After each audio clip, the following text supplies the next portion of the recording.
ഇന്ന് പിറന്നാൾ, കല്യാണം, അതുപോലുള്ള ആഘോഷങ്ങൾക്കൊക്കെ ആയിട്ട് നമ്മൾ സ്വർണം വാങ്ങിക്കാനായിട്ട് ഇരിക്കുന്ന ആൾക്കാരാണല്ലോ എല്ലാവരും സ്വർണം വാങ്ങുക. പക്ഷേ സ്വർണത്തിനെ പറ്റി അറിയാത്ത കുറേ പേരുണ്ട്. അതായത് എത്ര 18 ക്യാരറ്റ്, 22 ക്യാരറ്റ്, അതുപോലെ 24 ക്യാരറ്റ്, ഇതിനെ പറ്റിയിട്ടുള്ള കുറേ സംശയങ്ങളുള്ള ആൾക്കാരുണ്ട്.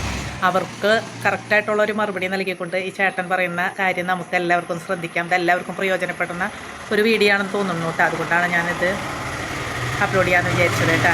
എല്ലാവരും ഒന്ന് കേട്ട് നോക്കിട്ടാ. എനിക്ക് സ്വർണത്തെ പറ്റി ഒരു 2 വാക്ക് പറയണം. ഈ സ്വർണം നമുക്കറിയാം, സാധാരണ ഇതിൽ 3 തരമുണ്ട്. 24 ക്യാരറ്റ് പ്യുവർ സ്വർണം, 22 ക്യാരറ്റ് സ്വർണം, 18 ക്യാരറ്റ് നമുക്ക് 18 ക്യാരറ്റുള്ള സ്വർണ്ണമുണ്ട്. ഇവിടെ കുറച്ചും കൂടി പ്യൂരിറ്റി കുറഞ്ഞത് ഉണ്ട്. അപ്പൊ ഈ 24 ക്യാരറ്റ് എന്ന് പറയുന്നതാണ് 100% സ്വർണം, തനി തങ്കം എന്നൊക്കെ നമ്മൾ പറയില്ലേ, അത് 24 ക്യാരറ്റാണ്.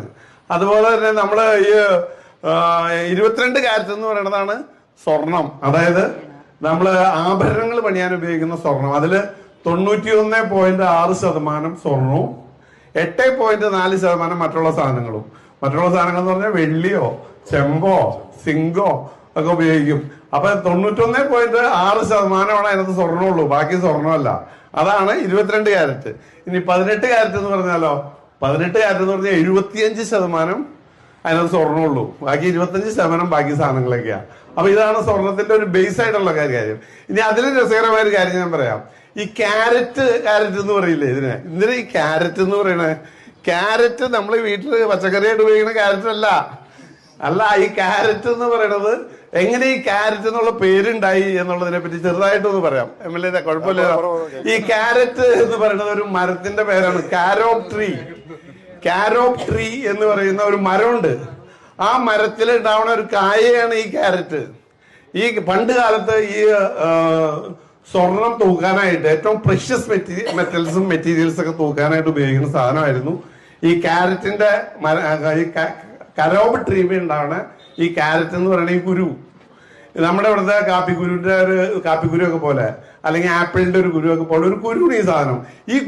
ഈ മരത്തിന്റെ കുരുവിന് ഒരു പ്രത്യേകതയുണ്ട്.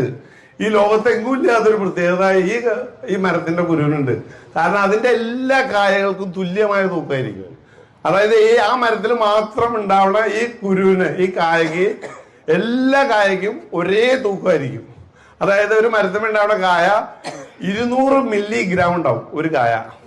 അപ്പൊ ഇത് തൂക്കാൻ വേണ്ടിയിട്ട്, സ്വർണം തൂക്കാൻ വേണ്ടിയിട്ട് പണ്ട് കാലത്ത് ആളുകൾ ഉപയോഗിച്ചിരുന്ന ഈ കായയുടെ പേരാണ് ക്യാരറ്റ്.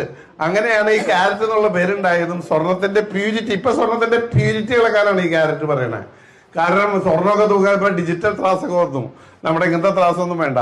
അപ്പൊ അതുകൊണ്ട് സ്വർണത്തിന്റെ പ്യൂരിറ്റി ഇളക്കാനുള്ള ഒരു സംഗതിയായിട്ട് ക്യാരറ്റ് മാറി. അപ്പൊ ക്യാരറ്റ് എന്താന്ന് എല്ലാവർക്കും പിടികിട്ടിയില്ലേ? ഇനി ഞാൻ നീട്ടിക്കൊണ്ടു പോകുന്നില്ല. ഇവിടെ ഇനി ട്യൂഷൻ ക്ലാസ് ഇല്ലില്ല, ഞാൻ എന്റെ പ്രസംഗമൊക്കെ വൈറലാവാണെന്ന്.